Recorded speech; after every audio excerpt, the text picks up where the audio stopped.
पढाइ सबै थोक हो भन्ने बुझाइ छ। पढाइ महत्त्वपूर्ण हो तर सबै थोक होइन। अहिले विद्यार्थीहरूले कुनै पनि विधामा कुनै पनि विषयमा आफूलाई अब्बल साबित गरे भने त्यो नै जीवनको एउटा मूल बाटो बन्न सक्छ। हामीले सङ्गीतका कक्षाहरू चलाएका छौँ, हामीले नृत्यका कक्षाहरू चलाएका छौँ, हामीले विद्यार्थीहरूलाई पेन्टिङका कक्षाहरू चलाएका छौँ, कला र साहित्यका कक्षाहरू चलाएका छौँ। यी सबै विधाले विद्यार्थीहरूको चौतर्फी विकासमा मद्दत गर्छ। यति बेलाको समय एउटा विषयमा राम्रो गर्ने समय हो। संसारका हामीले एकदमै प्रतिभाशाली व्यक्तिहरूलाई हेऱ्यौँ भने कुनै न कुनै विधामा उनीहरू अब्बल छन्।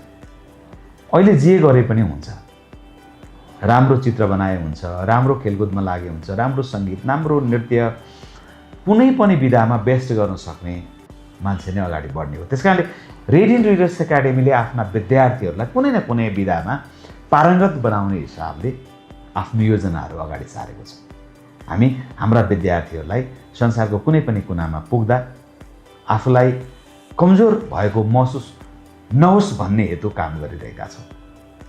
हामी हाम्रा विद्यार्थीहरूलाई समृद्ध बनाउन चाहन्छौँ, एकदमै गतिशील र प्रभावशाली बनाउन चाहन्छौँ।